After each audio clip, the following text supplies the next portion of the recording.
بسم اللہ الرحمن الرحیم۔ ہم جب کوئی علماء کی جد و جہد جو دین کے غلبے کے لیے کرتے ہیں اس کے بارے میں جب ہم ویڈیو بناتے ہیں اور بات کرتے ہیں تو کچھ لوگ کمنٹ سیکشن میں سوالات کرتے ہیں۔ مثال کے طور پر کوئی کہتا ہے کہ اسلام میں جمہوریت ہے یا خلافت ہے۔ کوئی کہتا ہے کہ اگر اسمبلی میں کوئی پارٹی یہ بل لے آئے کہ بھئی پاکستان میں اسلام ہوگا یا نہیں ہوگا، اگر اکثر رائے یہ دے دیں کہ پاکستان میں اسلام نہیں ہوگا تو گویا اسلام نہیں ہوگا۔ یا کچھ لوگ یہ اعتراضات کرتے ہیں کہ بھائی ایک مفتی شیخ الحدیث اس کا بھی ایک ووٹ، ایک عام مسلمان گناہگار فاسق بھائی اس کا بھی ایک ووٹ، یہ کیسی جمہوریت ہے؟ یا کچھ بولتے ہیں کہ بھائی پاکستان میں اسلامی نظام جہاد کے ذریعے آئے گا، ووٹ کے ذریعے نہیں آئے گا۔ تو ہم ان چند سوالات کا جائزہ لیں گے۔ پہلی بات یہ یاد رکھنی چاہیے کہ جو سوال کرتے ہیں کہ اسلام میں جمہوریت یا خلافت ہے، یہ سوال غلط ہے، کیونکہ یہ دونوں چیزیں ایک دوسرے متضاد نہیں ہے۔ خلافت ایک منصب کا نام ہے، یعنی اسلامی حکومت کے سربراہ کا نام ہے، جبکہ جمہوریت طریقہ انتخابات کا نام ہے۔ تو ہم پہلے یہ جائزہ لیں گے کہ اسلام میں جو سربراہ کی تقرری کا طریقہ کار ہے وہ کیا ہے۔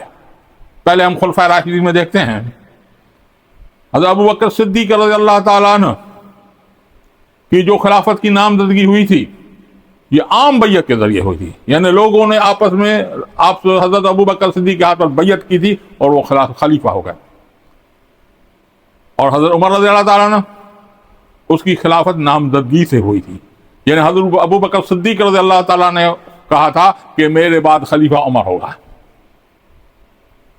اور حضرت عثمان رضی اللہ عنہ کی خلافت کی نامزدگی کس طرح ہوئی تھی کہ حضرت عمر رضی اللہ تعالیٰ نے عثمان رضی اللہ تعالیٰ عنہ کے سمیت 6 لوگوں کی کمیٹی بنائی تھی، پھر بولا تھا اس میں سے ایک خلیفہ چننا چاہیے اور تب تک کمرے سے باہر نہیں آنا چاہیے جب تک اس کی نامزدگی نہ ہو جائے۔ تو اس طرح حضرت عثمان رضی اللہ تعالیٰ عنہ کی خلافت کے لیے نامزدگی ہو گئی، اور حضرت علی رضی اللہ تعالیٰ عنہ کی خلافت نامزدگی عام بیعت کے ذریعے ہوئی تھی۔ تو گویا کہ معلوم ہوا کہ اسلام میں خلیفہ چننے کا کوئی ایک طریقہ نہیں ہے، مختلف طریقہ ہے۔ گویا کہ یہ علماء کے اجتہاد پہ چھوڑ دیا گیا کہ خلیفہ کس طرح چنا جاتا ہے۔ اب رہی پاکستان میں بات، تو خلافت کس طرح ہونی چاہیے یہ علماء کا اجتہاد کرے گا، اور علماء کا اجماع بولے گا کہ کس طرح ملک کے حکمران کی نامزدگی ہونی چاہیے۔ اور علماء کا اس پر اجماع ہے کہ پاکستان میں حکمران کی نامزدگی ووٹ کے ذریعے ہوگی، اور ہو رہی ہے۔ اب مسئلہ یہ ہے کہ بھائی، اور کہتے ہیں کہ اسلام کے لحاظ سے حکومتی سربراہ کا نام خلیفہ ہونا چاہیے۔ بھائی کیا مسئلہ ہے؟ خلیفہ وقت کے سربراہ کا نام خلیفہ بھی ہوتا ہے، وائسرا بھی ہوتا ہے، وزیر اعظم بھی ہوتا ہے، صدر بھی ہوتا ہے، اور چانسلر بھی ہوتا ہے، بادشاہ بھی ہوتا ہے۔ یہ نام ہے حکمران کے سربراہوں کا مختلف جگہوں پر۔ اسے کیا فرق پڑتا ہے کہ بھائی خلیفہ نہیں ہونا چاہیے، بادشاہ ہونا چاہیے، وزیر اعظم نہیں ہونا چاہیے، فلاں ہونا چاہیے؟ اس سے کوئی فرق نہیں پڑتا۔ اگر نظام غلط ہے تو پھر کیا فرق پڑتا ہے؟ ہاں خلیفہ ہم نام رکھیں، نظام وہی ہو تو کیا فرق؟ پھر صحیح ہے یہ بھائی خلیفہ، اچھا پاکستان کے ملک حکمران کا نام خلیفہ رکھ رہے ہیں اور نظام یہی ہونی چاہیے، تو پھر آپ کا مسئلہ حل ہو جائے گا۔ اگر آپ کی بات مان بھی لیں کہ بھائی ٹھیک ہے ملک کے سربراہ کا نام خلیفہ ہونا چاہیے، ٹھیک ہے، کس طرح ہوگا؟ پاکستان میں یہ قانون تو نہیں ہے، اور ہم اسلامی لوگ جو ہوتے ہیں، مسلمان جو ہیں، علماء کرام وہ حکومت میں موجود نہیں ہے، پھر کس طرح نام ہوگا؟ یہ کون سے جھگڑے میں پڑ جائیں گے کہ حکومت کا نظام تو چھوڑ دیا، اس میں جھگڑے میں پڑ جائیں کہ بھائی نہیں وزیر اعظم نے خلیفہ ہونا چاہیے؟ یہ کس طرح ہو سکتا؟ عملی صورت بتائے نا۔ آپ تو بس حجرے میں بیٹھ کر ایک پٹاخہ چھوڑ دیتے ہیں کہ بھائی علماء کو یہ کرنا چاہیے. آپ بتائیں کہ کس طرح ہوگا؟ پاکستان کا قانون یہ نہیں ہے. آپ بتائیں کہ یہ کس طرح ہم کر سکتے ہیں؟ پھر بات بولتے ہیں کہ بھائی اگر اسمبلی میں یہ بل آ جائے کہ پاکستان میں اسلامی نظام ہونا چاہیے یا نہیں ہونا چاہیے، اگر اکثر رائے سے یہ دے دیں کہ پاکستان میں اسلامی نظام نہیں ہونا چاہیے، تو پھر کیا اسلامی نظام نہیں ہوگا پاکستان میں؟ یہ کوئی نظام ہے؟ یہ کوئی طریقہ ہے؟ بھائی میں آپ کو بتا دیتا ہوں، ایسی بات ہرگز نہیں ہے. 1973 کے آئین میں علماء اکرام نے اپنی جدوجہد کے یہ ذریعے یہ بات ڈال دی تھی کہ پاکستان میں کوئی بھی قانون سازی قرآن اور سنت کے خلاف نہیں ہوگی. تو یہ بل آ ہی نہیں سکتا. اسمبلی میں بل آئین کے گائیڈ لائنز کے تحت آتا ہے، ایسے نہیں آتا. ایسا بل کوئی لا ہی نہیں سکتا، نہ لا سکے گا نہ اس پر ڈیبیٹ ہوگی. تو آپ کا اعتراض غلط ہے کہ ایسا کوئی بل آ جائے تو پھر ہم اسلامی نظام نہیں جائیں گے. علماء اکرام کی ایک جدوجہد ہے جس نے یہ دروازہ بند کر دیا ہے جو آپ اعتراض کر رہے ہیں. پھر بولتے ہیں بھائی یہ کیسی جمہوریت ہے کہ ایک مفتی صاحب ہے، شیخ الحدیث ہے، اس کا بھی ایک ووٹ، ایک فاسق فاجر جو ہے اس کا بھی ایک ووٹ. یہ کیسی جمہوریت ہے؟ اگر ہم یہ تعین کر لیں کہ بھائی مفتی صاحب کے 5 ووٹ، شیخ الحدیث کے 4 ووٹ، ایک عالم جو مدرسے میں پڑھاتا ہے اس کے جو ہے 3 ووٹ، اور ایک عالم جو مدرسے میں نہیں پڑھا اس کا 1 ووٹ کے برابر، اور عام آدمی ہے ایک جو نمازی پرہیزگار اس کا 1 ووٹ، پھر جو نماز نہیں پڑھا اس کا آدھا ووٹ، جو زانی ہے اس کا 1/4 حصہ ووٹ. یہ اگر طے بھی کر لیں، پہلے تو یہ ممکن نہیں ہے کیونکہ ایسی قانون سازی کوئی نہیں ہے. اگر ہم آپ کی بات مان لیتے ہیں تو پھر جب انتخابات کا وقت آئے گا، جب کوئی مفتی وہاں پہ ووٹ دینا آئے گا، تو کون تعین کرے گا وہاں پہ پولنگ اسٹیشن پر، پولنگ ایجنٹ اور پریزائڈنگ آفیسر کے سامنے کہ یہ بھائی مفتی ہے اس کے 5 ووٹ ہونی چاہیے، بھائی یہ شیخ الحدیث ہے اس کے 4 ووٹ ہونے چاہیے، یہ عالم مدرسے میں پڑھاتا ہے اس کے 3 ووٹ ہونے چاہیے، یہ عام مدرسے میں نہیں پڑھاتا اس کا 1 ووٹ ہونا چاہیے. کون تعین کرے گا؟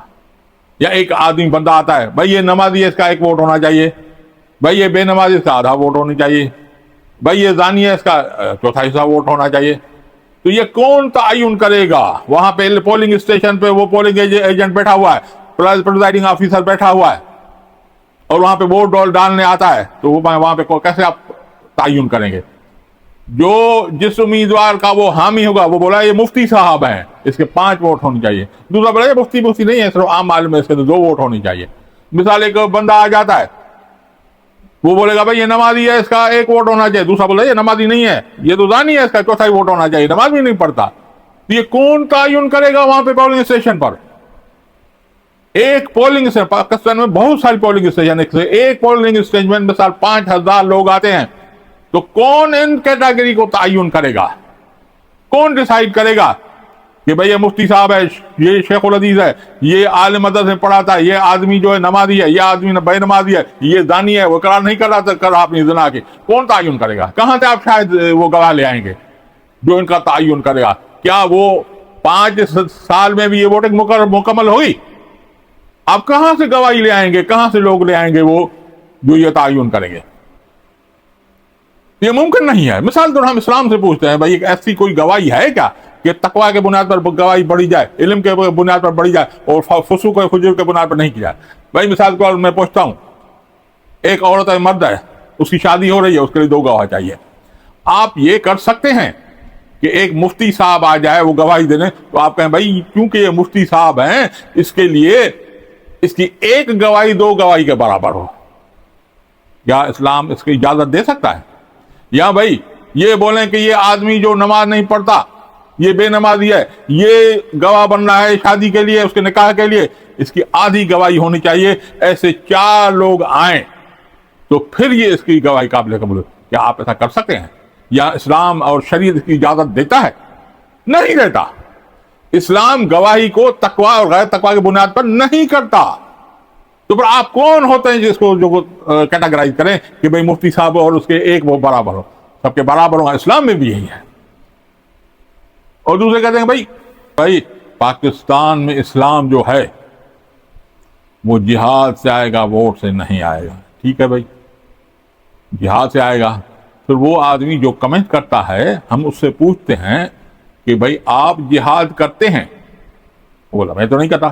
بھائی اگر آپ جہاد نہیں کرتے تو آپ علماء کو یہ حکم نامہ کیوں جاری کرتے ہو کہ آپ جہاد کریں؟ بھائی آپ کچھ کر کے دکھائیں نا، علماء کرام کو کر کے دکھائیں کہ بھائی ہم نے یہ جہاد قائم کیا، اس کی اتنی ہم نے کامیابی حاصل کی ہے، اب آپ ہمارے ساتھ آ جائیں.